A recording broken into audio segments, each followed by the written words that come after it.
Christianity and Islam. Every species on earth either live in group or individuals. Even humans are not different from it. We too are living in a group or community. When any species live in a community, they develop their own rules and regulations. People in the community have their own eating habit, dressing sense, and beliefs.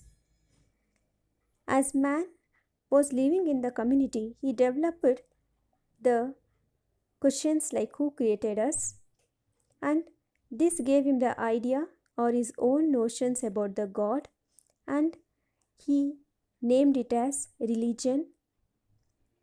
Many communities developed their own religion and they were well enough to spread their beliefs all across the world. In India, we have our own Asian religion called Hinduism. Christianity and Islam are the two major other religions in India. These two religions developed after 1st century CE.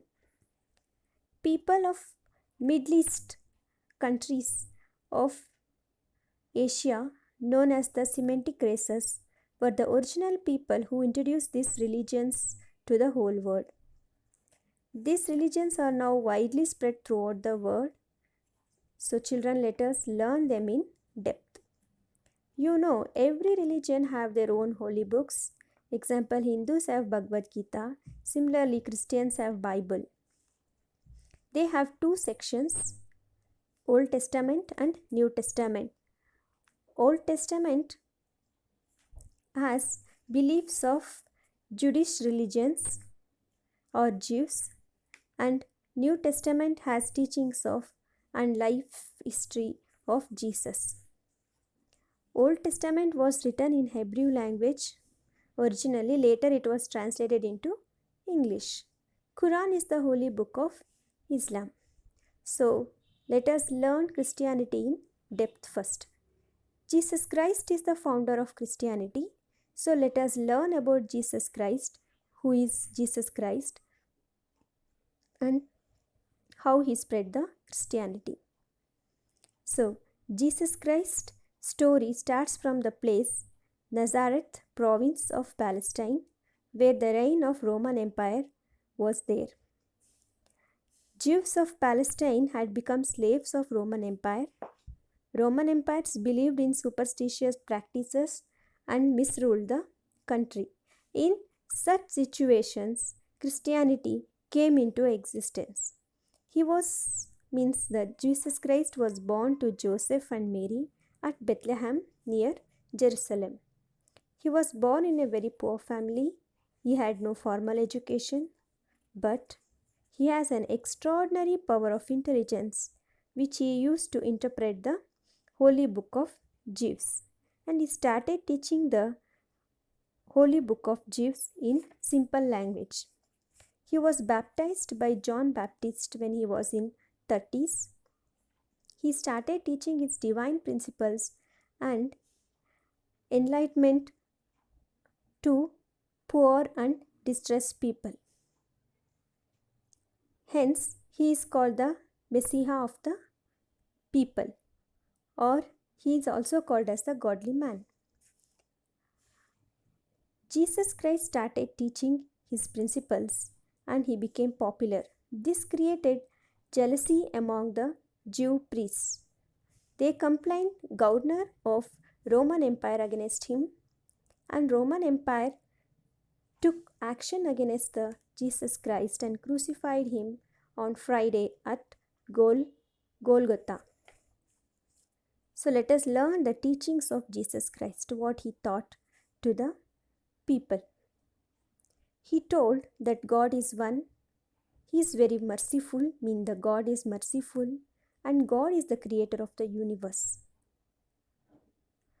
Jesus Christ told that everyone should have brotherhood feelings for others. Loving people who are suffering and helping them is like worshipping the God. Serving people and not expecting anything from them is one of the principles of Jesus Christ. If one should regret for this, if one would regret for his mistakes, God will surely forgive him. And if someone tries to harm you, then you should be good for him and try to change him. Spread of Christianity.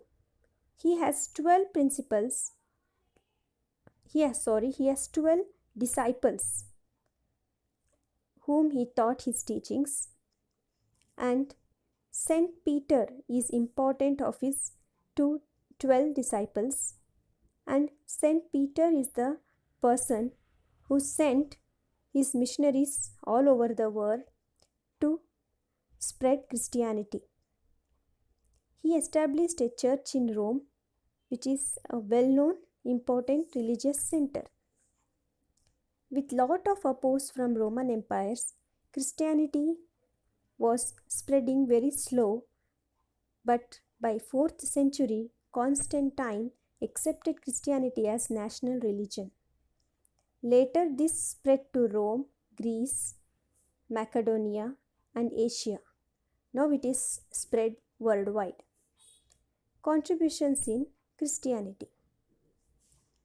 Christianity supports principles of peace, brotherhood, and the missionaries travel and they help people who are in misery, and they help people in education, in growth of education.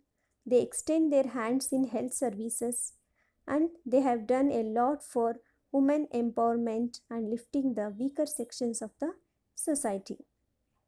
They introduced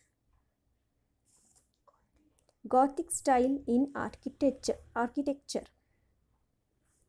Then we have the sections in Christianity.